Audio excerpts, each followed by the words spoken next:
ఓం ఆప్యాయంతు మమాంగాని walk ప్రాణశ్చక్షుశ్రోత్రమథో బలమింద్రియాణి చ సర్వాణి సర్వం బ్రహ్మ ఉపనిషదం మాహం బ్రహ్మ నిరాకుర్యాం మా బ్రహ్మ నిరాకరోత్ అనిరాకరణమస్త్వనిరాకరణం మే అస్తు తదాత్మని నిరతేయ ఉపనిషత్సు ధర్మాస్తే మయి సంతు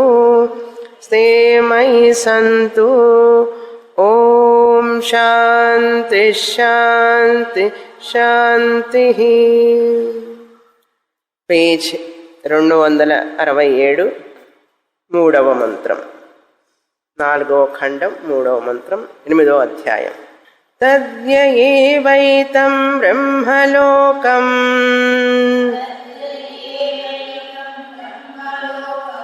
బ్రహ్మచర్యేణానువిందంతి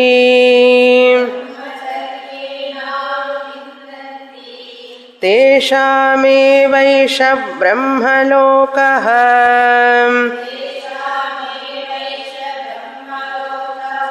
తేషాగుం సర్వేషు లోకేషు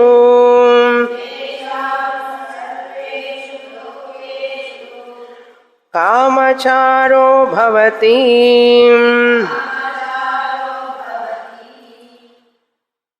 ఛాందోగ్యోపనిషత్తులోని చివరి అధ్యాయం చూస్తున్నాం. ఈ చివరి అధ్యాయం ప్రజాపతి విద్య అని పేరు. ప్రజాపతి బోధించినటువంటి జ్ఞానం ప్రజాపతి విద్య అంటారు. అందులో 6 ఖండాలు, 1 నుంచి 6 ఖండాల వరకు ఉపాసనల గురించి చెప్పబడింది. ఆ ఉపాసకుడు పొందే ఫలాలు కూడా చెప్పబడినాయి. సగుణ ఈశ్వర ఉపాసన చేస్తే ఆ సగుణ ఈశ్వరుడికి ఎటువంటి శక్తి ఉందో, ఎటువంటి ఫలాలు లభిస్తాయో, అంటే ఆయన పొందేటటువంటి ఐశ్వర్యం, ఆ ఫలాలన్నీ కూడా, ఆ ప్రయోజనాలన్నీ కూడా ఈ ఉపాసకుడు పొందుతాడు. ఎప్పుడు పొందుతాడు అంటే మరణించిన తర్వాత బ్రహ్మలోకానికి వెళతాడు. వెళ్ళి అక్కడ ఈ యొక్క ఫలాలన్నీ పొందుతాడు. సంకల్పం చేసుకుంటేనే చాలు, అన్నీ వచ్చేస్తాయి. మనస్సులో అనుకుంటే చాలు, అది లభిస్తుందన్నమాట. అటువంటి ఫలితాన్ని పొందుతాడు అని శాస్త్రం చెప్తోంది.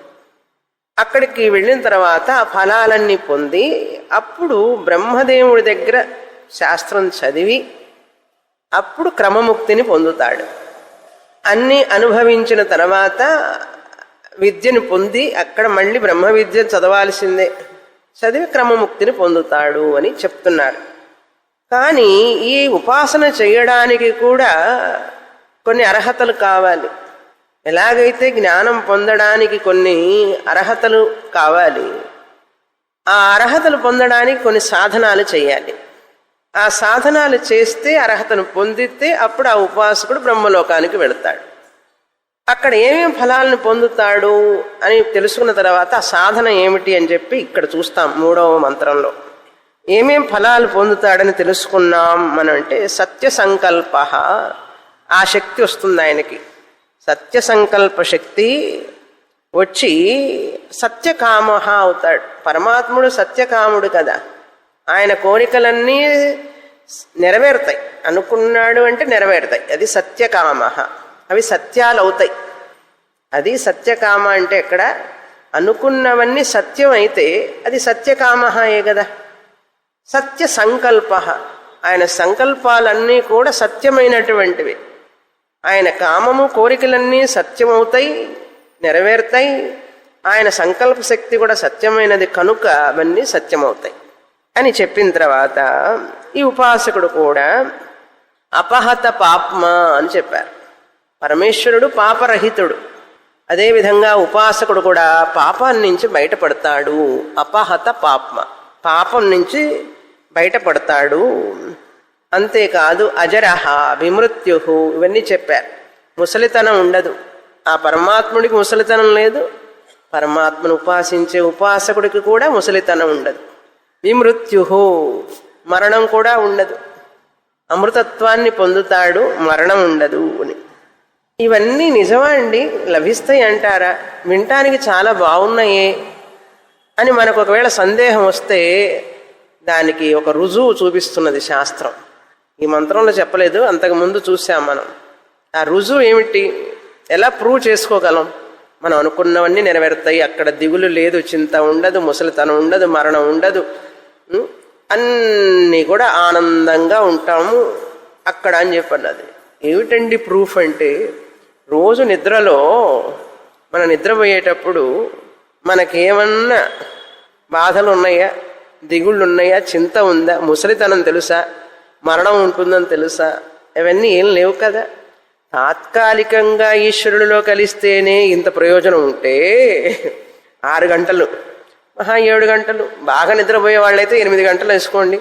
8 గంటలకే తాత్కాలికంగా ఈశ్వరుడిలో లయిస్తేనే నాకు ముసలితనము లేదు, మరణము లేదు, దుఃఖం లేదు, ఎటువంటి పరిమితి లేదు, లిమిటేషన్సే లేవు, ఆనందంగా ఉన్నాను. ఆహా, 6 గంటలకి 7 గంటలకి ఇంత బాగుంటే నిజంగా పరమేశ్వరులో ఎప్పుడూ ఉంటే ఇంకా ఆనందంగా ఉంటుంది కదా. ఇంతకంటే ఏం ప్రూఫ్ కావాలి మనకు చెప్పండి? అంటే నిద్రలో అందరం పరమాత్మలో లీనమవుతున్నామని తెలుసుకున్నాం కిందటి మంత్రాల్లో, అదే ప్రూఫ్. అందుకని ఇవన్నీ నిజమా అండి అనకూడదు. నిద్రలో నిజమే కదా. నిద్రలో నిజం అంటే నిద్రలో ఎక్కడికి వెళ్ళాం మనం? ఈశ్వరుడిలో కలిశాం. ఉపాసకుడు ఈశ్వరుడిలో లయమవుతాడు. అక్కడ జ్ఞానాన్ని పొంది ఆ జ్ఞానం పొందడానికి ముందు కూడా ఆ ఉపాసన బలం వలన ఆ ఉపాసకుడు అన్ని ఫలాలు పొందుతాడు. అది ఉపాసన బలం. భగవంతుణ్ణి ఆరాధించాలి, ముందు భగవంతుణ్ణి స్మరిస్తూ ఉండాలి. ఆయన స్మరిస్తూ ఉంటే మనకు క్రమముక్తో సద్యోముక్తో ఏదో ముక్తినిస్తాడు. కనీసం 2 ముక్తుల్లో ఏదో ఒకటైనా ఇస్తాడు కదా. చూస్తాడు నీ ముక్తి, నువ్వు చేసే సాధన క్రమముక్తికి కరెక్ట్గా ఉందా, లేకపోతే జ్ఞానానికి కరెక్ట్గా ఉందా, సద్యోముక్తికి సరిగ్గా ఉన్నదా అని చెప్పి చూస్తాడనమాట. ఆ రెండిట్లో ఏదో ఒకటి ఇస్తాడు. మంచిదే కదా. ఆ క్రమముక్తి కూడా అక్కడ ముక్తే కదా, జ్ఞానంతో వచ్చే ముక్తే కదా. అందుకని దేవుణ్ణి ఆరాధించాలి, దేవుణ్ణి పూజించాలి, దేవుణ్ణి స్మరించాలి. ఆ పరమాత్ముడు ఒక్కడే అనే భావనతో స్మరించాలి అని చెప్తూ, ఇంకా ఈ ఉపాసకుడు ఎలా ఉండాలి, ఏం సాధన చెయ్యాలి అని చెప్పేటప్పుడు బ్రహ్మచర్యాన్ని గురించి చెప్తున్నారు. బ్రహ్మచర్యం తద్ యహ ఏవం తద్ యహ ఏవ ఏతం బ్రహ్మలోకం బ్రహ్మచర్యేణ అనువిందంతి. బ్రహ్మచర్య అనుష్ఠానం ద్వారా పరిపాలన, బ్రహ్మచర్య పరిపాలన. బ్రహ్మచారి, వానప్రస్థ మరియు సన్యాసి, ఈ 3 బ్రహ్మచర్యాన్ని పాటించాలి. గృహస్థుడికి బ్రహ్మచర్యం చెప్పలేదు, అందుకే గృహస్థాశ్రమం పర్మిషన్. కనుక 3 ఆశ్రమాల వాళ్ళు కంపల్సరీగా బ్రహ్మచర్యాన్ని పాటించాలి. ఇంకొక విషయం ఏం చెప్పిందంటే శాస్త్రం, గృహస్థుడు కూడా బాధ్యతలన్నీ అయిపోయిన తర్వాత, అర్థకామాలు పరిపూర్ణంగా సంపాదించిన తర్వాత, ధనం సంపాదించుకొని అన్ని కోరికలు తీరిన తర్వాత, గృహస్థాశ్రమంలో ఉన్నప్పటికీ కూడా, వానప్రస్థాశ్రమంలోకి రానప్పటికీ కూడా అక్కడే వాలంటరీలీ, కొంతమంది వాలంటరీగా వర్క్ చేస్తుంటారు చూడండి. వాళ్ళకి ఎవరు చెప్పక్కర్లేదు, వాళ్ళు అనుకుంటారు, చేస్తారు అంతే. అలా కొంతమంది ఉండాలనుకుంటే కొంత వయసు తర్వాత, కొన్ని సంవత్సరాల గృహస్థాశ్రమం తర్వాత వాలంటరీగా వాళ్ళు బ్రహ్మచర్యాన్ని పాటించవచ్చు. అలా పాటించడం వలన తేషామే వైష బ్రహ్మలోక, వాళ్ళకి బ్రహ్మలోక ప్రాప్తిస్తుంది. ఇప్పుడు బ్రహ్మలోకం గురించి స్తుతి చేయబోతున్నారు. బ్రహ్మలోకానికి వెళ్ళాలంటే బ్రహ్మచర్యాన్ని పాటించాలి. అది ఎట్లాంటిది, ఎంత గొప్పది, అన్ని యజ్ఞ దాన తప కర్మలన్నిటికంటే కూడా గొప్పది. ఇవన్నీ సాధనాలు బ్రహ్మచర్యంలో ఇమిడి ఉన్నాయి అంటుంది శాస్త్రం. అందుకని బ్రహ్మలోక తేషాం, ఆ బ్రహ్మచర్యాన్ని పాటించిన వారికే బ్రహ్మలోకం లభిస్తుంది. ఉపాసకుడయి ఉండాలి, బ్రహ్మచర్యాన్ని కూడా పాటించాలి. సర్వేషు లోకేషు కామచారో భవతి. అటువంటి బ్రహ్మచర్యాన్ని పాటించినటువంటి ఆయనకి అన్ని లోకాలలో సంచరించడానికి ఫ్రీ వీసా, ఎవరు ఏమీ అడగరు, హాయిగా వెళ్ళిపోవచ్చు నాన్ స్టాప్గా, అంతటి ఫ్రీడమ్ ఉంటుందన్నమాట అని ఇంతవరకు క్రిందటి వారం చూసాం మనం. తర్వాత ఖండంలో ప్రవేశిస్తాం. 5వ ఖండం. ఈ ఖండంలోనే బ్రహ్మచర్య ఆశ్రమాన్ని గురించి మనకు చెప్పబోతున్నారు. బ్రహ్మచర్యాన్ని పాటించడం, బ్రహ్మచర్య ఆశ్రమం కాదు, బ్రహ్మచర్యం. ఇక్కడ ఆ ఉపాసకుడు ఇవన్నీ పొందుతాడు ఎలా అని చెప్పబడిందంటే, నిద్రలో అవన్నీ ఎలా పొందాడంటే దేహాభిమానం లేకపోవడం వలన. నిద్రలో దేహాభిమానం లేదు, అందువలన అవన్నీ ఆనందంగా సుఖాన్ని అనుభవించాడు. ముసలితనం లేదు, ఎందుకంటే దేహాభిమానం లేదు. మరణ భయం లేదు, ఎందుకంటే దేహాభిమానం లేదు. నాకు అది లేదు ఇది లేదు అని దిగులు చింత లేదు, ఎందుకంటే దేహాభిమానం లేదు. నిద్రలో దేహాభిమానం లేదు. అదేవిధంగా బ్రహ్మలోకానికి వెళ్ళినప్పుడు కూడా దేహాభిమానం ఉండదు ఉపాసకుడికి. ఉపాసన చేయగా చేయగా చేయగా ఈ దేహం మీద అభిమానం తగ్గుతుంది. దీనివల్ల మనకేం తెలుస్తుందంటే అన్ని కష్టాలకి దేహాభిమానమే కారణం అని తెలుసుకోవాలి. అన్ని కష్టాలకి నేను నాది అనేటటువంటి అభిమానం ఉంది చూసారా, అది చాలా గట్టిగా ఉంటుంది. అటువంటి అభిమానమే కారణం దుఃఖానికి. ఉపాసన చేసినప్పుడు ఏమవుతుందంటే మనస్సు దేహాభిమానాన్ని నుంచి దేవుడి వైపు మరలించబడుతుంది. దేహం నుంచి దేవుడికి వెళుతుంది మనస్సు. భక్తి లేని వాళ్ళకి, నిజమైన భక్తి లేని వాళ్ళకి దేహం మీదనే ఉంటుంది మనస్సు అంతా. చూడండి, నిజమైన భక్తి ఉన్న వాళ్ళకి వాళ్ళ అభిమానం దేహం మీద నుంచి దేవుడి మీదకి వెళుతుంది. ఎప్పుడైతే మనసు దేవుడి మీదకి మళ్ళుతుందో న్యాచురల్లీ మనస్సులో దేహాభిమానం తగ్గుతుంది. దేహాభిమానం తగ్గినప్పుడు దిగులు తగ్గుతుంది. దేహాభిమానం తగ్గినప్పుడు అహంకారం తగ్గుతుంది, మమకారం తగ్గుతుంది. అహంకారం మమకారం తగ్గడం వలన దిగులు తగ్గుతుంది. దిగులు తగ్గడం వలన ఆనందం వస్తుంది. ఆనందం రావడం వలన శాంతి వస్తుంది. శాంతి రావడం వలన సుఖం వస్తుంది. చూశారా, ఈ ప్రపంచంలో అందరూ దుఃఖాన్ని అనుభవించడానికి ఒకటే కారణం, నేను నాది. నేను అనే దేహాభిమానం, నాది నావాళ్ళు అనే అభిమానం. కనుక నాది నావాళ్ళు అని రావడానికి ముందు నేను అనే అభిమానం వస్తుంది. మనం శాస్త్రం అంతా చదివితే శాస్త్రం మనల్ని ఏం చేస్తుందంటే అది వదిలిపెట్టు, అది వదిలిపెట్టు, దేహాభిమానాన్ని వదిలిపెట్టు, అహంకారాన్ని వదిలిపెట్టు అంటుంది. ఎంత చెప్పినా అది వదలడం చాలా కష్టం. కనుక అది వదలాలి. అది వదిలినప్పుడే. అందుకని ఇప్పుడు ఈ ఖండంలో ప్రవేశిస్తాం. బ్రహ్మచర్యం అనేటువంటిది ఎంత గొప్ప సాధన అని చెప్తున్నారు. 1వ మంత్రం 5వ ఖండం 268వ పేజీ. బ్రహ్మచర్య నియమ స్తుతి.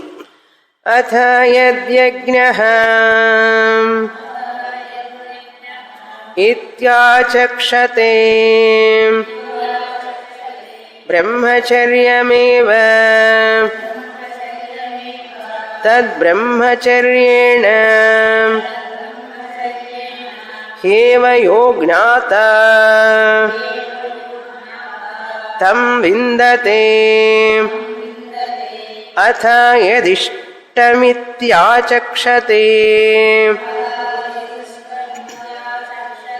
బ్రహ్మచర్యమేవ తద్బ్రహ్మచర్యేణ హి ఏవ ఇష్ట్వాత్మానం అనువిందతే. హే వేష్ట్వా అనున్నది. హి ప్లస్ ఏవ ప్లస్ ఇష్ట్వా అని విభజించుకోవాలి. కొంచెం అతిశయోక్తి, అతిశయోక్తి అలంకారం అంటారు చూసారా. ఒక్కొక్క చోట బాగా అతిశయోక్తి చేస్తుంది శాస్త్రం కూడా. ఏమిటి చెప్తుంది అంటే అథ ఇప్పుడు మొదటి లైన్లో ఈక్వేషన్ చెప్తున్నది. బ్రహ్మచర్యం దీనికి సమానం అంటారు, ఇది దీనికి సమానం, అది ఈక్వేషన్ అంటారు. ఏం చెప్తున్నది మొదట అంటే, ఈ బ్రహ్మచర్యం అనేటువంటిది ఏదైతే చెప్పబడుతున్నదో యత్ యజ్ఞ ఇది ఆచక్షతే. యత్ యజ్ఞ అన్నది చూడండి. యజ్ఞ అనేది ఇక్కడ ఒక విషయం మనం తెలుసుకోవాల్సింది ఏంటంటే, యజ్ఞ, దాన, తపస్సు, మౌనం, ఉపవాసం అనేక రకాల సాధనాలు ఉన్నాయి కదా, అవన్నీ చెప్పకుండా ఇందులో ఆ మాటల్లో మనం గ్రహించాలి, దాన్ని బయటికి అర్థం చేసుకోవాలి. కొంచెం వ్యాకరణ జ్ఞానం ఉపయోగించాలి. ఇక్కడ యజ్ఞ ఉంది, యజ్ఞ అనేది. అప్పుడు మనం ఏదైతే యజ్ఞమని చెప్పుతున్నారో అది బ్రహ్మచర్యంతో సమానం అన్నారు. యజ్ఞం మీరు చేయకపోయినా పర్వాలేదు, బ్రహ్మచర్యాన్ని పాటిస్తే యజ్ఞం చేసినట్లే అంటున్నారు.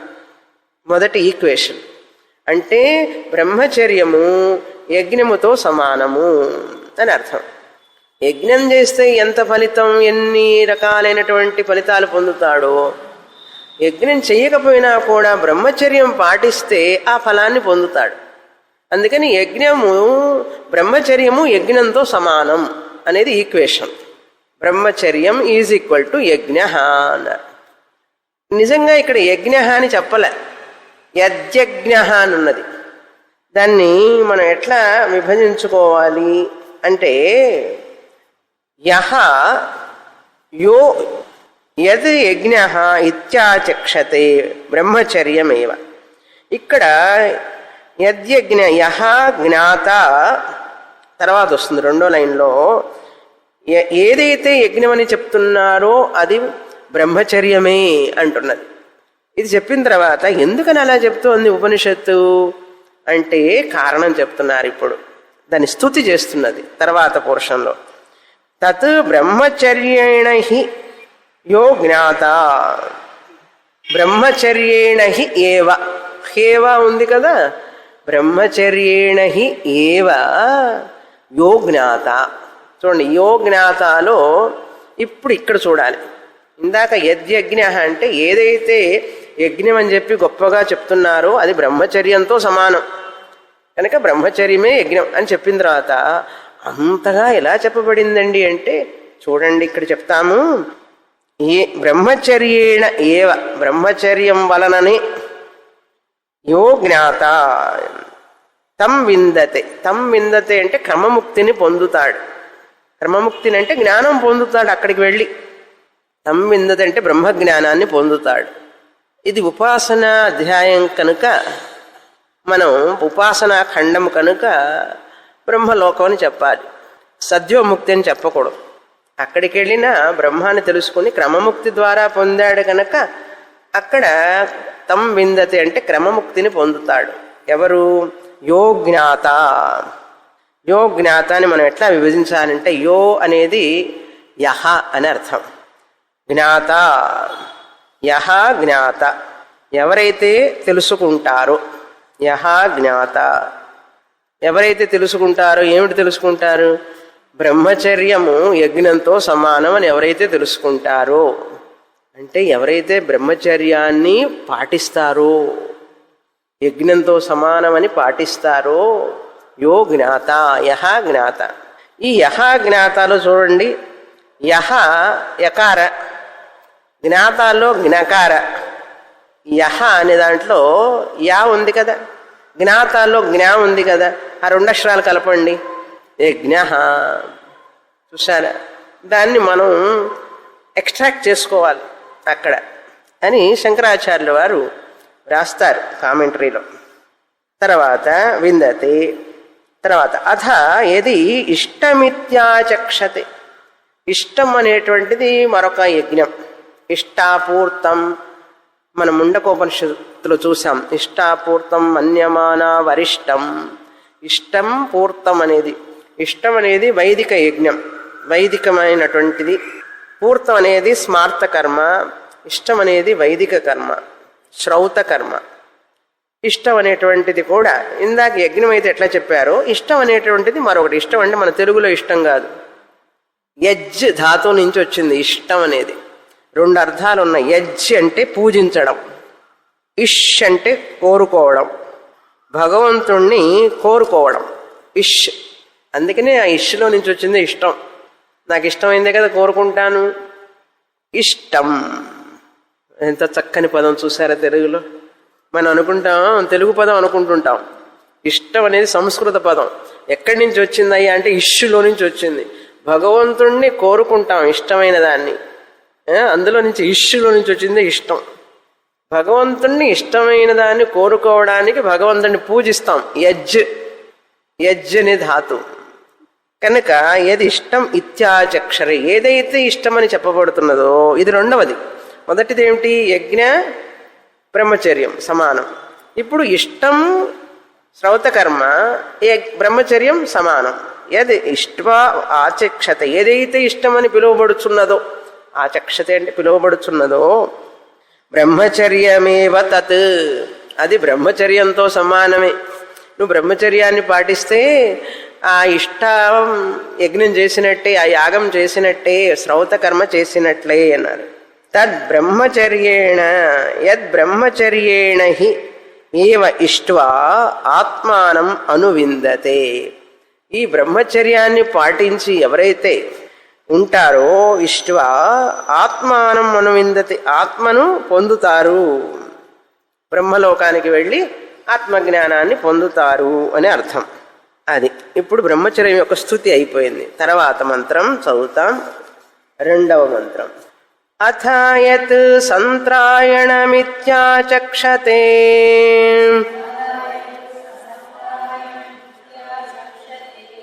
బ్రహ్మచర్యమేవ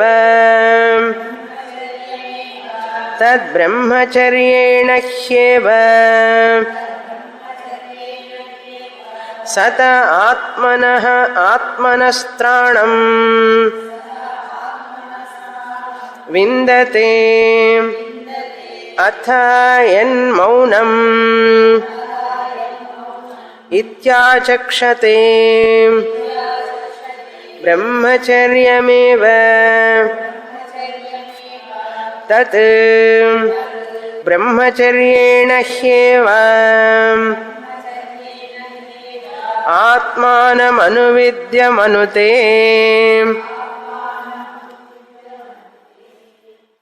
అథ ఇప్పుడు యజ్ఞం చెప్పారు, ఇష్టం చెప్పారు. ఈ రెండు కూడా బ్రహ్మచర్యంతో సమానం కనుక బ్రహ్మచర్యాన్ని పాటిస్తే అవి చేసినట్లే అన్నారు. అంతేకాదు మూడోది చెప్తున్నారు ఇప్పుడు. సంత్రాయణ, సత్రాయణం అన్నారు. సత్రాయణం అనేది పెద్ద యాగం. ఈ సత్రాయణం అని ఏదైతే పిలువబడుతున్నదో, సత్రాయణం ఇది ఆచక్షతే, ఏదైతే ఆచక్షతే అంటే పిలువబడుతున్నదో అది కూడా బ్రహ్మచర్యమే ఏవ, అది కూడా బ్రహ్మచర్యమే. అంటే బ్రహ్మచర్యాన్ని పాటిస్తే సత్రాయణ యాగం చేసినట్లే. చూడండి, అంత విశేషం ఉందని చెప్పడం కోసం ఎన్ని యాగాలు, యజ్ఞాలు, హోమాలు, తపాలు, జపాలు చేసినా బ్రహ్మచర్యాన్ని పాటించకపోతే ఏమీ ప్రయోజనం లేదు అని అర్థం. ఎందుకు వచ్చింది బ్రహ్మచర్యం అనేది? బ్రహ్మణి చరతే, బ్రహ్మయందు చరించడం కోసం కొన్ని నియమాలు పాటిస్తాడు. ఆ నియమాలలో బ్రహ్మచర్యం. అందుకని ఆ వ్యక్తి తన శక్తిని కాపాడుకోవాలి, సుఖాన్ని, భోగాన్ని అనుభవించాలి అని చెప్పి తాపత్రయపడకూడదు. ఇక్కడ బ్రహ్మచర్యం పాటించమని చెప్పడంలో అర్థం ఏంటంటే భోగలాలసుడు కాకూడదు. WWW నా సొంత కాయిన్ చేశానన్నమాట. Women wine wealth, WWW world wide web. World wide వెబ్ని నిజంగా వెబ్బే. ఉమెన్, వెల్త్, వైన్, ఈ మూడిటికే కదండి ప్రపంచంలో రకరకాల మనుషులు దాసులైపోయినారు. ఆ మూడింటిలో మూడింటికి అయిపోతే వాడు ఇంక డౌన్ ఫాలే. రెండుకి అయితే రెండుకి కూడా డౌన్ ఫాలే. ఒకటికే డౌన్ ఫాల్. రెండు చెప్పాలా, మూడు చెప్పాలా? ఇంకా కామిని కాంచనాలు అంటారు చూడండి. కామిని కాంచనాలు మనిషిని ప్రలోభ పెట్టేవి ఈ మూడు. ప్రపంచంలో వీటి తర్వాతనే ఏవైనా కూడా. ఒకవేళ ఏవైనా ప్రలోభ పెట్టినా ఇవి అంతరంగంగా లోపల ఉండుంటాయి. కామినీ కాంచనాలే మెయిన్గా బయటికి కనపడకుండా అది కావాలి ఇది కావాలంటున్నాడు. దేనికి రా అంటే కామినీ కాంచనాల కోసమే. కనుక మెయిన్గా కామినీ కాంచనాలు, ఉమెన్ అండ్ వెల్త్. ఉమెన్ అంటే మెన్ ఆల్సో, వాళ్ళకి వీళ్ళకి అనమాట, అటువైపు ఇటువైపు రెండు వైపులా. కనుక దాసులైపోతారు, ధనదాసులైపోతారు, కామినీ దాసులైపోతారు. అందుకనే త్యాగరాజుల వారు ఎంత నేర్చినా ఎంత చూసినా ఎంత వారలైనా కాంతదాసులే అన్నారు. కాంతదాసులు అంటే ధనదాసులు కూడా. చూడండి, ధనం కోసమే కదా లోకంలో మనుషులు బలహీనలైపోతున్నారు. కనుక అటువంటి బలహీనత ఉన్న వ్యక్తికి ఇంద్రియ నిగ్రహం ఉండదు. ఇంద్రియ నిగ్రహం లేకపోవడం వలన ఏ సాధనలు సరిగ్గా చేయలేడు. ఏమీ చెయ్యనప్పుడు జ్ఞానయోగ్యత ఏమొస్తుంది, అధికారం ఏమొస్తుంది. అందుకని ఈ యొక్క బలహీనతలకి దాసుడు గృహస్థాశ్రమం వరకే పర్మిషన్. అది చూసారా, గృహస్థాశ్రమం వరకే పర్మిషన్ ఇచ్చారు. అది కొంతకాలమే. గృహస్థాశ్రమంలో కూడా పిల్లలు పుట్టిన తర్వాత, వాళ్ళు పెద్దవాళ్ళు అయిపోయిన తర్వాత భార్యాభర్తలు ఎలా ఉండాలన్నారు రామకృష్ణ పరమహంస చెప్తారు. భార్యాభర్తలు స్నేహితుల్లాగా ఉండాలట. ఒకరికొకరు ఆధ్యాత్మిక మార్గంలో సాధనలో పెరగడం కోసం, ఒకరికొకరు తోడుగా ఉండడం కోసం ఆ యొక్క అనుబంధం అని చెప్పి మన శాస్త్రాలు మన సంస్కృతిలో చెప్తున్నది. అది మర్చిపోయినారు జనం. అది మర్చిపోతే ఏమవుతుందంటే జీవిత గమ్యాన్ని మర్చిపోతారు.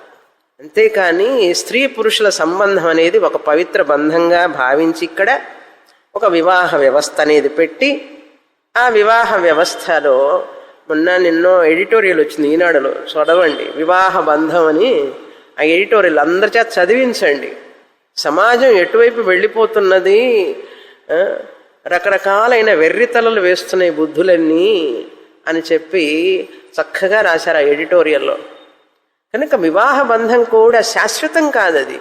వివాహ బంధం కూడా కొంతకాలమే, పిల్లలు పుట్టే వరకు. ఆ పిల్లలు కూడా ఎందుకు అంటే ధర్మ అభివృద్ధి అర్థం.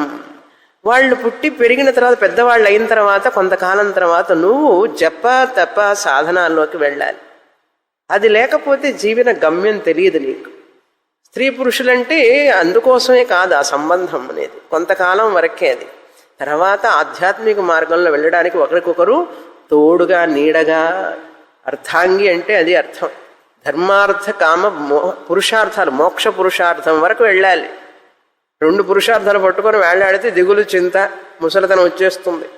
ధర్మ మోక్షాలు కూడా ఉండాలి అని చెప్పడం కోసం సత్రాయణమిత్యాచక్షతే సహా బ్రహ్మచర్యమేవ.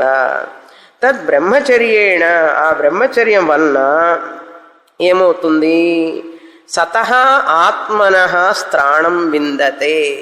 త్రాణం అంటే రక్షింపబడతాడు. ఈశ్వరుడి నుంచి కూడా రక్షింపబడతాడు. ఇక్కడ చూడండి, ఈశ్వరుడి నుంచి రక్షింపబడడం అంటే ఈశ్వరుడు నీ కర్మఫల దాత, నీ సుఖ దుఃఖాలను ఇచ్చేది ఆయన. నువ్వు కర్మలు చేయడం వల్లనే కదా ఆయన సుఖ దుఃఖాన్ని ఇస్తున్నాడు. కనుక ఈశ్వరుడు కూడా నీకు దుఃఖాన్ని ఇవ్వడానికి ఆయన ఫలదాత అయినాడా లేదా? నువ్వు ఈశ్వరుడి నుంచి రక్షింపబడతావా పడవా చెప్పండి. ఈశ్వరుడిని నుంచి మనం రక్షింపబడాలి అంటే ఏమిటి ఇక్కడ అర్థం అంటే, మనం పుణ్యపాపల కర్మలు చేస్తే ఆయన కర్మఫలాన్ని ఇవ్వాలి. ఆయన కర్మఫల దాత అవుతాడు. అంటే ఇప్పుడు మన దుఃఖానికి కూడా కారణం ఎవరు? ఈశ్వరుడే కదా. ఎందుకంటే ఆయన ఫలదాత కనుక. ఆయనకి ఎందుకు నువ్వు ఆ జాబ్ ఇచ్చావు చెప్పు? ఆయనకి ఎందుకు ఆ జాబ్ ఇవ్వాలి నువ్వు? పుణ్య పాప కర్మల నుంచి బయటికి రా, కర్తృత్వాన్ని వదిలిపెట్టు, అభిమానాన్ని వదిలిపెట్టు. కర్తృత్వం రావడం వల్లనే కదా నీకు పుణ్య పాప కర్మలు అంటినాయి. కర్మణ్యేవాధికారస్తే మా ఫలేషు కదాచన అని చెప్పి కృష్ణ చెప్తే ఫలాన్ని పట్టుకొని వేళ్లాడతావేంటి? నాకు ఎప్పుడు వస్తుంది, ఏమొస్తుంది, ఇది లభిస్తుందా లేదా, అది ఎందుకు ఆ తాపత్రయం నీకు? చెయ్యడంతో నీ పని అయిపోయింది కదా. ఫలాన్ని మీద అభిమానం వదిలిపెట్టు. కర్తృత్వ అభిమానం వదిలిపెడితే నీకు పుణ్యపాపం అంటది కదా. పుణ్యపాపం అంటకపోతే ఈశ్వరుడు ఏమవుతాడు అప్పుడు? ఆయన నుంచి నువ్వు రక్షింపబడినట్లే కదా. చూసారా, పాపం ఆయన మన కర్మఫలాన్ని ఇవ్వడానికి ఆయనకి మనం ఎంప్లాయ్మెంట్ పెట్టుకున్నాం, జాబ్ ఇచ్చాం ఆయనకి. లేకపోతే ఆయనకేముంది పని? ఆయనకేం పని లేదు అసలు. మనం ఆయన్ని ఎంప్లాయీగా పెట్టుకున్నాం. నేను కర్మలు చేస్తుంటాను, నువ్వు నాకు ఫలాన్ని ఇవ్వు అని. ఇక్కడ కర్మలు చేయవద్దని చెప్పాలా? మళ్ళీ చూడండి, శాస్త్రం ఏం చెప్తుంది? కర్మలు చెయ్యి, చేసిన అభిమానం లేకుండా చెయ్యి. అభిమానం లేకుండా చేసామనుకో ఆయన అన్ఎంప్లాయిడే ఈశ్వరుడు. అందుకని ఈశ్వరుడి నుంచి రక్షింపబడటం అంటే ఇది అర్థం. ఇక్కడ అర్థమైందా? ఈశ్వరుడి నుంచి రక్షింపబడిన తర్వాత ఏమవుతాను నేను? నాకు అభిమానం లేదు. కర్మల మీద అభిమానం లేకపోవడం వలన, కర్తృత్వం మీద అభిమానం లేకపోవడం వలన, కర్మ ఫలం మీద అభిమానం లేకపోవడం వలన, ఎలా అభిమానం లేకుండా ఉన్నది నాకు? నేను సతహ ఆత్మానం, నేను ఆత్మ, సద్రూపమైన ఆత్మ చేత రక్షింపబడతాను. చూడండి ఎంత గంభీరమైన అర్థం ఉందో.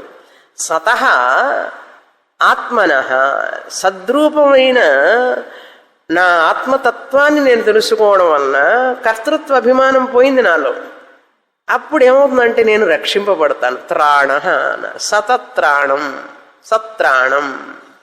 సతః ఆత్మనః త్రాణం విందతే, తను ఆత్మజ్ఞానాన్ని పొందుతాడు. సత్జ్ఞానాన్ని తెలుసుకొని, నేను సద్రూపాన్ని తెలుసుకొని రక్షింపబడతాడు. ఈ పుణ్యపాపాల యొక్క సుఖదుఖాల నుంచి రక్షింపబడతాడు. ఇది ఒకటి. అథ ఇప్పుడు సత్రాణ యాగంతో సమానం బ్రహ్మచర్యం. బ్రహ్మచర్యాన్ని పాటించడం వలన జ్ఞానయోగ్యత వచ్చి, జ్ఞానయోగ్యత వలన గురుప్రాప్తి, గురుప్రాప్తి వలన జ్ఞానప్రాప్తి, జ్ఞానప్రాప్తి వలన సత్ బ్రహ్మ అహమస్మి తెలుసుకుంటాడు. రక్షింపబడ్డా లేదా? లేకపోతే కర్మచక్రంలో తిరుగుతాడు, తిరిగి తిరిగి కింద పడుతూ ఉంటాడు. పునరపి జననం పునరపి మరణం పునరపి జనని జఠరే శయనం ఏ సంసారే బహుదుస్తారే కృపయా పారే పాహి మురారే భజగోవిందం భజగోవిందం. కాసేపు గంట వింటాం, మళ్ళీ వారం అంతా ప్రపంచమే కదా మనకు. ఈ విన్నది ప్రతి గంట, ప్రతి రోజు, ప్రతి నిమిషం మనకు రింగ్ రింగ్ రింగ్ అంటూ ఉంటే మనం రక్షింపబడతాం. ఇప్పుడు మూడైనాయి. మూడేమిటి? మొదటిది యజ్ఞ, బ్రహ్మచర్యం యజ్ఞంతో సమానం. బ్రహ్మచర్యం ఇష్టం శ్రౌతకర్మతో సమానం, ఇష్టం అనే శ్రౌతకర్మతో సమానం. బ్రహ్మచర్యం సత్రాయణం అనే యాగంతో సమానం. పెద్ద యాగంట ఇది. అనేక మంది గృహస్థులైనటువంటి పూజారులు ఉంటారు, ప్రీస్టులు అంటారు, పురోహితులు. అనేక వందల మంది పురోహితులతో చేసేటటువంటిది సత్రాయణ యాగం. సత్రాయణ యాగం అటువంటిది కూడా బ్రహ్మచర్యాన్ని, బ్రహ్మచర్యం దానితో సమానం అన్నారు. మూడైనాయి కదా. ఇప్పుడు నాలుగోది. అలా ఉండడం వల్ల ఏంది? ఆత్మని పొందుతాడు, ఆత్మజ్ఞానాన్ని పొందుతాడు బ్రహ్మలోకానికి వెళ్ళి. తర్వాత మౌనం. ఏదైతే మౌనం అని చెప్తున్నారో, మాట్లాడకుండా ఏకాదశి రోజు మౌనం ఉంటారు చూసారా, చాలామంది మౌనాన్ని పాటిస్తూ ఉంటారు. ఆ మౌనం పాటించేటప్పుడు ఏదైతే చెప్తున్నారో మౌన ఫలం బ్రహ్మచర్యమేవ, అది కూడా బ్రహ్మచర్యంతోనే సమానం. బ్రహ్మచర్యం పాటించకుండా నేను మౌనంగా ఉండి ఏం ప్రయోజనం? మౌనమేవ బ్రహ్మచర్యమేవ మౌనం. ఎందుకనంటే బ్రహ్మచర్య తత్ బ్రహ్మచర్యేణ హేవ ఆత్మానం అనువిద్య మనుతే మనుతే. ఇక్కడ చూడండి, మనుతే అంటే మననం అని అర్థం, నిధిధ్యాసనం. మనుతే అంటే మననం లేక నిధిధ్యాసనం. బ్రహ్మచర్యం మౌనమే, బ్రహ్మచర్యమే మౌనం. మౌనం అంటే ఏమిటి? మననాత్ ముని, మునేహే భావ మౌనం. మననం చేసేవాడు శాస్త్రం చదువుతూ చదువుతూ మననం చేయాలి. ఉపాసన చేసేవాడు కూడా మననం చెయ్యాలి కదా. భగవన్నామం తిరిగి తిరిగి తిరిగి చెప్తూనే ఉండాలి, భగవత్స్తుతి చేస్తూనే ఉండాలి. ఇక్కడ మనుతే అంటే మననం. భగవంతుణ్ణి సృష్టికర్తగా, లయకర్తగా ఇవన్నీ చూసినప్పుడు భయం వేస్తుంది మనకు. చూసారా, ఈశ్వరుడి నుంచి రక్షింపబడాలి అంటే అర్థం ఇంకొకటి ఉంది. ఏమిటంటే ఆయన లయకర్తగా అన్నన్ని మింగేస్తాడు. ఎందుకంటే ఆయనే సృష్టికర్త కదా, ఆయనే స్థితికర్త, ఆయనే లయకర్త. లయకర్త అయినప్పుడు విశ్వరూప దర్శనంలో కృష్ణ పరమాత్మ విశ్వరూపం చూపించినప్పుడు ద్రోణుడు, భీష్ముడు అందరూ నోట్లోకి పోతున్నారు. నోట్లోకి పోతూ ఉంటే అర్జునుడు చూస్తున్నాడు. అమ్మో ఏమిటి ఈయన అన్ని మింగేస్తున్నాడు అన్నాడు. కాలోస్మి లోక నువ్వు కాలమి అని నేను ఇప్పుడు తెలుస్తున్నది నాకు, కాలతత్వానివి నువ్వు, అన్నీ మింగేస్తున్నావే లోపలికి. మింగటమే కాదు, ఆనందంగా వాడిని చప్పరిస్తున్నాడు లోపల నోట్లో. ఆ చప్పరించడం అంతా ఏమిటంటే ముసలితనం, వ్యాధి. ఒకసారి మింగితే పర్వాలే, లోపలికి పోతాం, బాధ ఉండదు. ఆ నవ్వులుతున్నాడు అంటే ఏమిటి అర్థం? కీళ్ళ నొప్పులు, నడువుల నొప్పులు, ఇవన్నీ వ్యాధులు అన్నమాట. ముసలితనం, ఈ బాధలు ఉంటాయి చూసా, అదనమాట. లేలిహ్యతే అన్నాడు. ఇట్లా ఇట్లా ఇట్లా నాకుతున్నట్టు ఆయన. మనం ఎట్లాగే అది ఆనందిస్తాము తినేటప్పుడు, అట్లా భగవంతుడు సృష్టి చేసిన తర్వాత లయ సమయంలో ఆయన అన్నీ తీసుకుంటాడు లోపలి. అప్పుడు మరణ భయం ఉన్నట్లే కదా మనకు. ఎవరి వలన? అది ఈశ్వరుడి వలన. కనుక ఈశ్వరుడి నుంచి నువ్వు రక్షింపబడాలా లేదా? ఆ లయ కర్త నుంచి నువ్వు రక్షింపబడాలంటే ఆయన నిజస్వరూపాన్ని తెలుసుకోవాలి. అందుకని సతః ఆత్మనః విందతే అని చెప్పింది. అది కారణం. అంత అర్థం ఉంది ఇక్కడ ఇందులో. మౌనం కూడా అంతే, మనుతే, మననం చేస్తాడు అని అర్థం. జీవాత్మ పరమాత్మ భేదం ఉన్నంతసేపు భయం ఉంటూనే ఉంటుంది. జీవాత్మ పరమాత్మ భేదం ఉన్నంతసేపు ఉదరమంతరం కురుతే అదతస్య భయం భవతి. కొంచెం కూడా ఆయన వేరు, నువ్వు వేరు, నేను వేరు అన్నావంటే భయం ఉంటుంది. నువ్వు ఎంతన్నా పూజ చేయి, ఆయనకి ఎన్నన్నా ఇవ్వు, ఎన్నన్నా కొనిపెట్టు, ఆయన ఏం చేస్తాడు? అన్నీ తిని అన్నీ కొనుక్కొని హాయిగా ఆనందంగా, నువ్వు నన్ను దూరంగా ఉంచినంతసేపు నేను నీకు సుఖాన్ని ఇవ్వలేను అంటాడు ఆయన. మరి నువ్వు నాకు దూరంగా ఉన్నావని కదా నాకు అనిపిస్తున్నది, వైకుంఠంలోన కైలాసంలోనట. నువ్వు క్లాసుకు పో, స్వామిని చెప్తారు, నేను వైకుంఠంలో లేను, కైలాసంలో లేను, నీ హృదయంలో ఉన్నానని చెప్తారు, నీ రూపమే నా రూపమని నీకు చెప్తారు, అప్పుడు తెలుస్తుంది. అంతవరకు నేను కూడా ఏం చెయ్యలేను. నువ్వు ఎన్ని కొబ్బరికాయలు కొట్టినా, ఎన్ని భజనలు చేసినా, ఎన్ని స్తోత్ర పారాయణాలు చేసినా, లలితా సహస్రనామాలు చేసినా, విష్ణు సహస్రనామాలు చేసిన చిత్తశుద్ధిని ఇస్తాను, అంతకంటే నేను కూడా ఏం ఇవ్వలేను. చూసారా, భగవాన్ ఆల్సో హెల్ప్లెస్. ఎంతటి ఈశ్వరుడైనా కూడా ధర్మ అర్థ కామాల వరకే ఆయన పరిమితుడు. చూసారా, ఎంతటి ఈశ్వరుడైనా కూడా, పరమాత్ముడు సర్వజ్ఞుడు సర్వశక్తిమంతుడైనా కూడా మనం ఆయన యొక్క శక్తిని పరిమితం చేసేసాం దూరంగా ఉంచడం వల్ల. ఇందులో చూడండి అర్థం బాగా గ్రహించాలి మనం. ఎంతటి గొప్ప పరమాత్ముడు కూడా ఆయన కూడా పరిమితం కలిగిన వాడిని చేశాం మనం. ఎలా చేశాం? పుణ్యాన్ని ఇస్తాడు, అర్థాన్ని ఇస్తాడు, మన కామాలను పూర్తి చేస్తాడు. ధర్మ అర్థ కామాన్ని అంతవరకు చేస్తున్నాడు. మోక్షాన్ని ఇవ్వాలంటే ఆయన ఇవ్వలేడు. ఆయన ఏమంటున్నాడు? ధర్మ అర్థ కామాల వరకైతే నేను ఇస్తాను, మోక్షాన్ని ఇవ్వాలంటే నువ్వు ప్రయత్నం చేసి నా నిజస్వరూపం, నీ నిజస్వరూపం నువ్వు ఒకటే అని తెలుసుకోవాలి, క్లాస్కు వెళ్ళి, అంతవరకు నేనేం చేయలేనన్నాడు. అంటే ఈశ్వరుడి శక్తిని కూడా మోక్షం దగ్గరికి వచ్చేటప్పటికి పరిమితి అయిపోయింది. ఎందుకంటే ఆయన మాయిక రూపం. అది భగవద్గీతలో చూస్తాం. ఇప్పుడు ఆ మాయిక రూపం మోక్షం ఇచ్చే అర్హత లేదు మాయిక రూపానికి. ఆయన అరూపం అని తెలుసుకునే వరకు నీకు ఈశ్వరుడు కూడా మోక్షాన్ని ఇవ్వలేడు. ఈశ్వరుణ్ణి ఈశ్వరుడిగా, మాయారూప ఈశ్వరుణ్ణి నిజమనుకున్నంతసేపు నీకు మోక్షం రాదు. అంటే ఈశ్వరుడి శక్తిని కూడా పరిమితం చేస్తున్నాం. అంత గొప్పవాళ్ళం మనం, అంత గొప్పవాళ్ళం. ఇది పూజ, ఇది ఉపచారమా అపచారమా? అపచారం చేస్తున్నామని తెలియకుండా ఏదో ఉపచారం చేస్తున్నాం అనుకుంటున్నాం మనం దేవుడికి.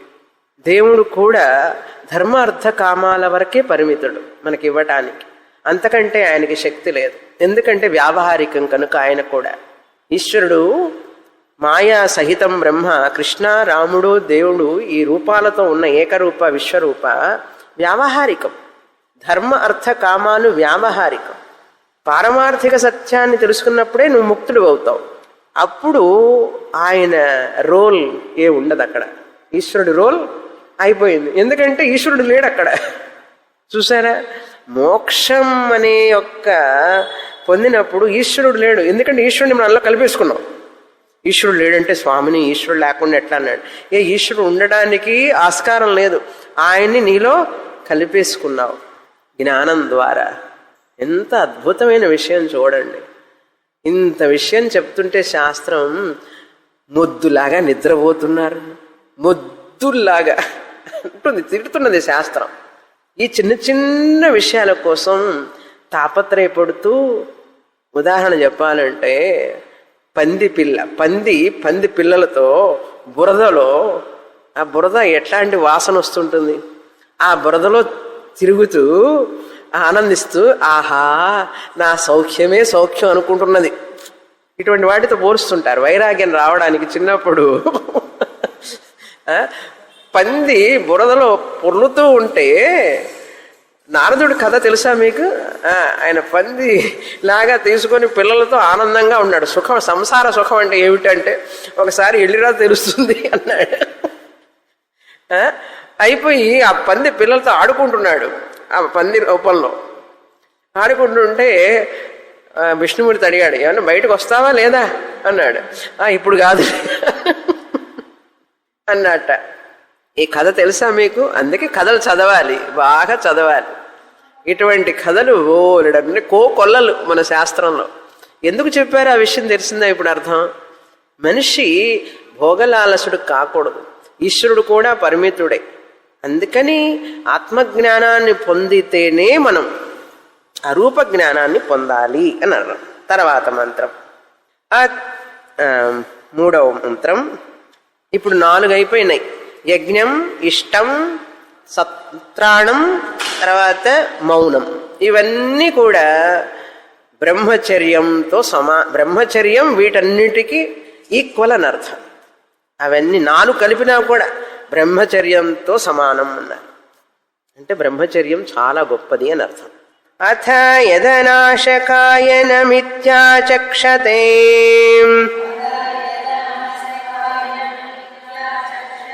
బ్రహ్మచర్యమేవ తదేష హ్యాత్మాన నశ్యతి యం బ్రహ్మచర్యేణానువిందతే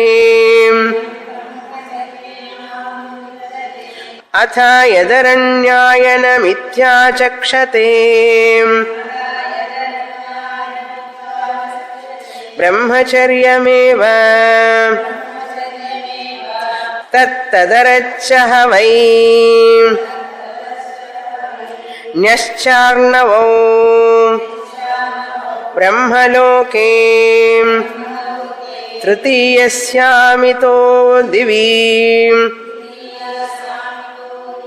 తదైరమ్మదీయం సరస్తదశ్వత్థః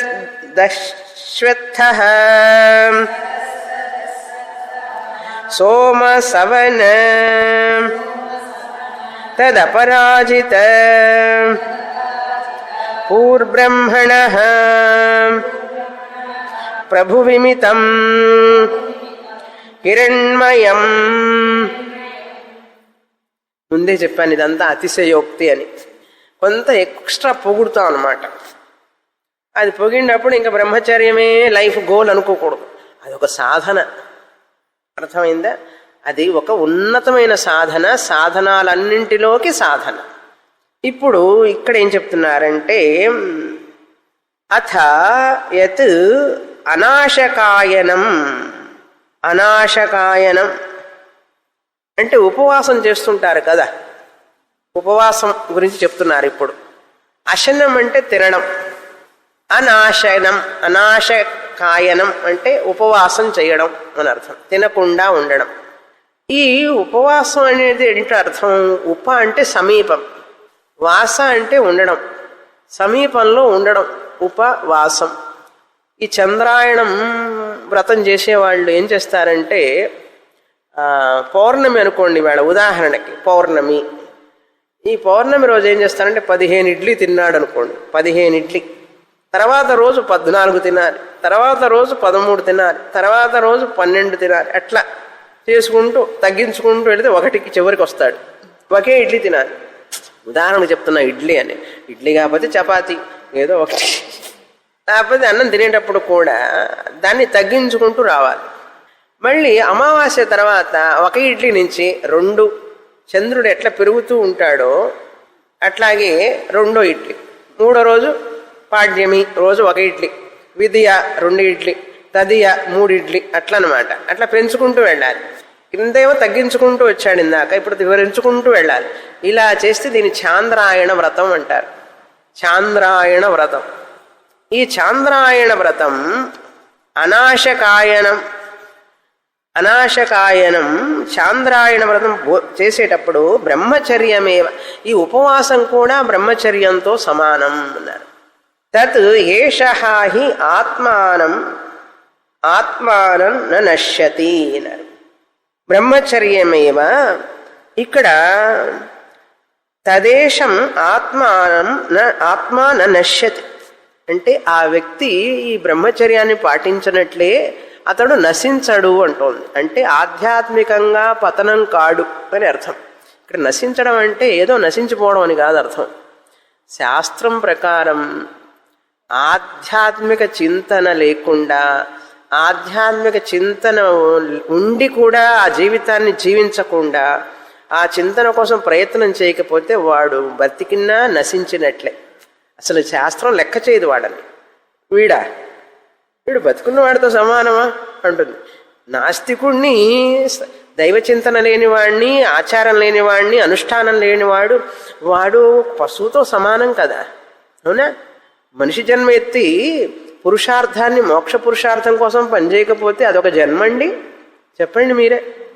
మామూలుగా తింటూ నిద్రపోతూ సినిమాలు చూస్తూ పుస్తకాలు చదువుకుంటూ కథలు వింటూ కాలక్షేపం చేస్తుంటే హాయిగా ఉందండి నా life, I'm settled. I'm settled. శాస్త్రం చెప్తుంది యు ఆర్ మోస్ట్ అన్సెటిల్డ్. ఇది కాదయ్యా సెటిల్మెంట్ అంటే. అసైన్మెంట్ పూర్తి చేయలే నువ్వు. మనుష్య జన్మకి చేయవలసిన అసైన్మెంట్ ఉంది చూసావా, అది పూర్తి చేయలే. అది వినరా, క్లాసులో చెప్తున్నారంటే మాకు చాలా పనులున్నాయండి స్వామిని, తర్వాత వస్తా. పిల్లలందరికీ పెళ్ళిళ్ళు అయిపోయిన తర్వాత వాళ్ళు సెటిల్ అయిపోయినారనుకోండి, నేను మీ దగ్గరే ఉంటాను. చాలామంది చెప్తుంటారు. ఇది ఎట్లా ఉంటుందంటే, సముద్రం దగ్గరికి వెళ్ళి బయట నుంచొని చూస్తున్నట్ట. ఏమిటయ్యా స్నానం చేయంటే, అలలన్నీ ఆగిపోయినప్పుడు చేస్తానండి అన్నట్ట. అలలన్నీ ఆగిపోయినప్పుడు చేస్తాడు. అలలు ఆగవు, నువ్వు స్నానం చేసేది లేదు. 2 జరగని పనులు.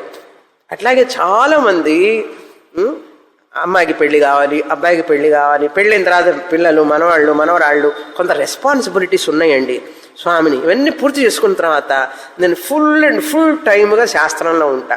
అది జరగని పని, ఇది జరగని పని అనుకుంటుంటారు. పాపం చెప్తుంటారు చాలామంది, ఏమండి అబ్బాయి సెటిల్ అయిపోయినాడంటే ఇంకా నాకు చీకు చింత లేనే లేదండి అన్నారు. అబ్బాయి సెటిల్ అయిపోయినాడంటే చీకు చింత లేదని నువ్వు చెప్తున్నావు, ఇప్పుడు తర్వాత తెలుస్తుంది నీకు. ఇంకా చీకు చింత పెరుగుతుంది. ఇంకా కోడలు వస్తుంది, అప్పుడు ఉంటుంది రాద్ధాంతం అంతా. అసలు సంసారం మొదలవుతుంది అప్పుడు. ఇంకా తర్వాత బేబీ సిట్టింగ్ అని మొదలవుతుంది. వాళ్ళతో పాటు నువ్వు పరిగెత్తలేని స్థితిలో ఉంటూ చెయ్యాలి కదా, తప్పదుగా బాధ్యత అంటూ చేసుకుంటూ ఉంటావు. స్వామిని అప్పుడప్పుడు అనుకున్నాను స్వామిని, కానీ బాధ్యత వదిలిపెట్టడం లేదు. చూస్తున్నా కదా నేను 20 ఏళ్ల నుంచి ఇదే కథ. ఏం చేస్తాం అన్నారు. కనుక బ్రహ్మచర్యమేవ బ్రహ్మచర్యేణ అనువిందతే అథ యద అరణ్యాయనమిత్యాచక్షతే. ఇక్కడ చూడండి, అరణ్యాయనం అంటే ఏమిటి? వానప్రస్థం. అరణ్యాయనం అంటే వనం ప్రతి గచ్చతి ఇది వానప్రస్థ. గృహస్థాశ్రమం అయిన తర్వాత ఏదైతే వానప్రస్థాశ్రమాన్ని తీసుకొని జపతపాదులు చేస్తూ ఉంటాడో, పారాయణం చేస్తూ ఉంటాడు మనిషి, వానప్రస్థాశ్రమం అనేది చాలా తపస్సుతో కూడినటువంటిది. అరణ్యాయనం అంటే వనం ప్రతి గచ్చతి ఇది వానప్రస్థం, అరణ్యాయనం. అది చాలా గొప్ప సాధనం కదా. అది కూడా బ్రహ్మచర్యంతో సమానం అన్నారు. బ్రహ్మచర్యం పాటిస్తే నువ్వు అరణ్యానికి పోయినట్లే. అరణ్యాయనం ఇత్యాచక్షతే తత్ బ్రహ్మచర్యమేవ తత్ అరశ్చ వైణ్యశ్చ అర్ణవౌ అన్నారు. చూడండి, అరణ్యంలో స్ప్లిట్ చేస్తున్నారు ఇప్పుడు పదాలని.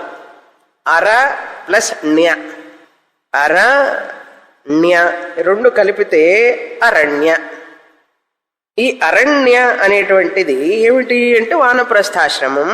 ఏమిటిట ఇది చెప్తున్నారు వర్ణన. బ్రహ్మలోకే అన్నారు. ఈ వానప్రస్థాశ్రమాన్ని పాటించిన వాళ్ళు ఈ అరణ్య అనేది ఏమిటి అసలు నిజంగా బ్రహ్మలోకే తృతీయస్యామిత దివి అన్నారు. తృతీయస్యామివ దివి, బ్రహ్మలోకం అనేది ఎక్కడుందిరా అన్నాడు. భూలోక, భువర్లోక, సువర్లోక, దానికి పైన ఉన్నది బ్రహ్మలోక.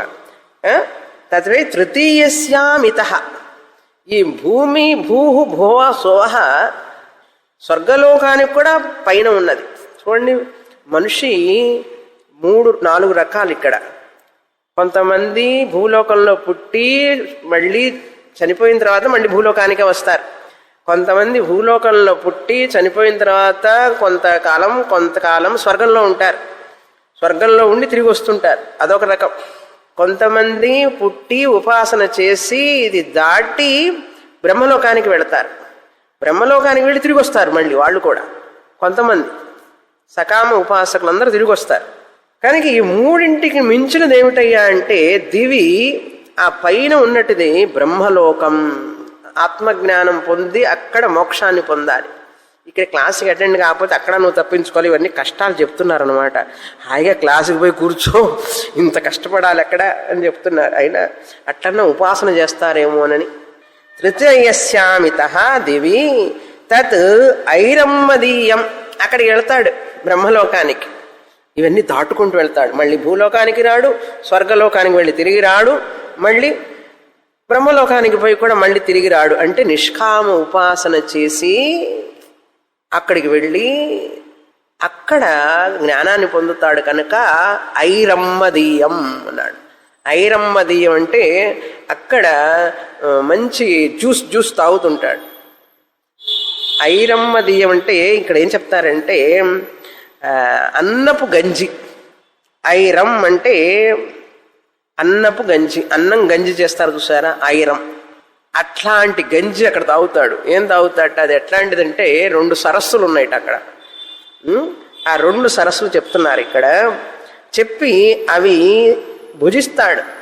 అవి ఎట్లా ఉంటుందంటే అమృతం లాంటి ఆ యొక్క ఇంటాక్సికేటెడ్ అనమాట. తాగితే మైకం వస్తుంది అనమాట. దమ్ అంటుంటారు చూసారా, తాగి ఆనందంగా ఎక్సైట్మెంట్ అనమాట, థ్రిల్లింగ్గా ఉంటుంది అక్కడ. ఐరమ్మదీయం తాగాడంటే, మదీయం అందులో నుంచి వచ్చింది మద్యపానం. ఈ మద్యపానం తాగే వాళ్ళందరికీ ఇంకా లోకమే తెలియదు చూసారా, అట్లా ఇట్లా చూస్తూ ఉంటారు వాళ్ళు. ఎందుకంటే ఆనందం అనుకుంటారు వాళ్ళు, బురదలో తిరుగుతున్నాను జరిగటంలే. కానీ ఇక్కడ అది కాదు, ఇక్కడ అమృతం. ఆ అమృతాన్ని తాగుతాడు ఈ ఉపాసకుడు, ఆనందంగా ఉంటాడు అని చెప్తున్నారు. ఇంకా కొన్ని వివరాలు ఉన్నాయి, అవి చూస్తాం. ఇప్పుడు అమృతాన్ని తాగుతూ ఉండండి వచ్చే వారం వరకు. పూర్ణమదః పూర్ణమిదం పూర్ణాత్ పూర్ణముదచ్యతే పూర్ణస్య పూర్ణమాదాయ పూర్ణమేవావశిష్యతే. ఓం శాంతి శాంతి శాంతి. హరి ఓం. శ్రీ గురుభ్యో నమః. హరి ఓం.